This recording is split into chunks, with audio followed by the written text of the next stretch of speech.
This video is about my must-have plugins for Adobe After Effects. They're all a super important part and integral to my day-to-day routine. If you need any testament to how good they are, I use them in literally every single tutorial that I've made on this channel so far, and I will continue using them in every single one. So with that little intro out the way, let's get into the first plugin, which is Flow. I use this plugin all the time to ease my keyframes because the plugin makes it so easy to apply the same easing to all different types of keyframes, and they make it really easy to create custom presets that you can apply over and over again without having to worry about keeping the same speeds and velocities throughout your animation. This plugin also helped me understand how keyframes and easing works in After Effects because they make it so intuitive to use. So at this point I use it as a base, but I always go in and tweak the keyframes myself.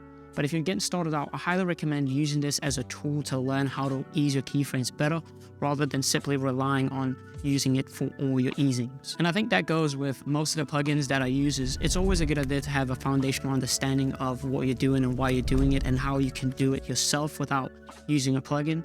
But once you get a hang of it, you can start cheating a little bit and make your workflow and your process more efficient. Secondly, we have FX Console, which is probably one of the best plugins I've ever used in my entire life. Aside from that, it's also free, which is mind baffling. Most people know this and use this, and if you don't, well, thank me later because I'm about to bless your world. Essentially what the plugin does at its core is creating a better way of adding effects and presets to your individual layers.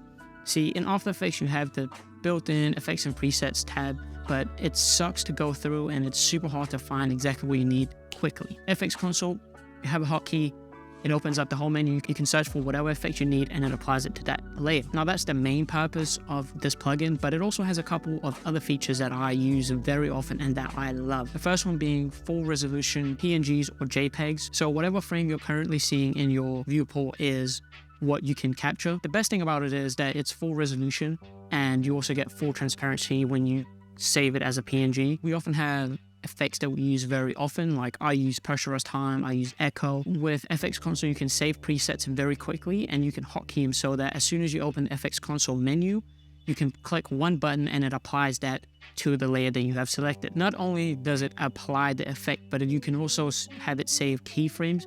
So for example, for this morph animation that I have it hotkeyed so that as soon as I press the button, it adds the keyframes and the animation to that adjustment layer. The third plugin I want to cover today is Deep Glow. It's probably one of the most beautiful things you can buy to add to your After Effects plugin library. It creates not only amazing glows, but it has a lot of features that you can tweak to create something that looks even better. I think we all have experience using the default glow in After Effects, and no matter how much you tweak it and work with it and instances you add of it, you never get something that looks truly beautiful. It's always just kind of, well, it's better than nothing, but it's not deep glow. It's fair to say that I use it probably way more than I should, but I just love the look of it. Also love that it has tint and chromatic aberration features so that you can very easily add those. And I think one underrated aspect that I use a lot is changing the aspect ratio of the glow. I usually like to set it to 1.1 just to give it some sort of like an anamorphic feel almost, which I really dig. Now, as I mentioned, I use FX Console to save PNGs. So what I usually do is combine Deep Glow and FX Console. If I have something in Photoshop that I want to add glow to, I usually import that Photoshop file into Adobe After Effects, add the Deep Glow, and then use FX Console to get a PNG screenshot of it in full resolution, so you literally lose nothing. Then just add it back into Photoshop and bada bing bada boom, you have beautiful glow in Photoshop. Now the fourth plugin is Overlord, which lets you get Illustrator files into Adobe After Effects super quickly and way easier than anything else. All you have to do is highlight whatever you need in Illustrator and click a button and you have it in After Effects. You keep shape layer properties, you keep the vector aspect of it.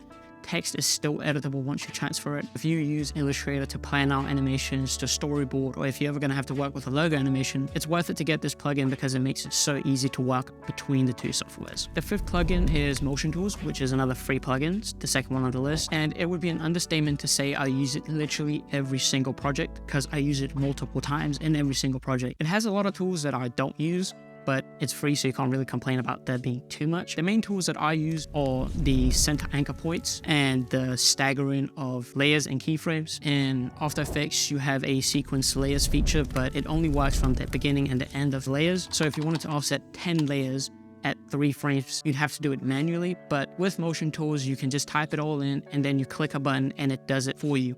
You can even do it with keyframes rather than layers, which makes it even more useful.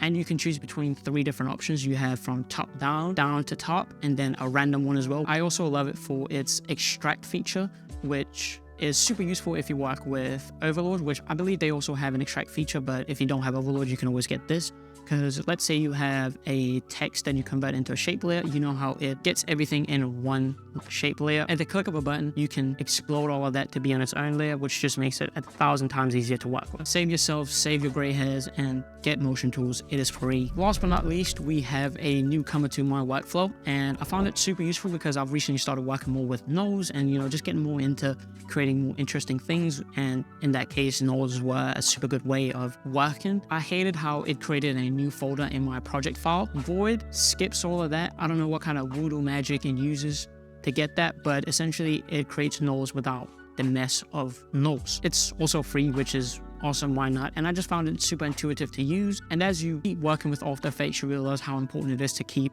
an organized structure in your project files. I'm still somewhat bad at it, but you know, I'm getting better, and this is one step towards getting better. Don't be like me and wait until you're way too deep into it. When you animate, you want it to be a fun experience, you want it to be easy, and you want it to be a seamless experience. And I feel that all of these plugins help me get that experience, and I'm sure that if you got used to using them, you will have that same experience. With that being said, I've covered my most important, most used plugins, and there will be a link to all of them down below. I would highly recommend getting them all if you can. If not, you know, just get them whenever you kind of need to. Either way, enjoy creating, and I'll see you guys and girls in next week.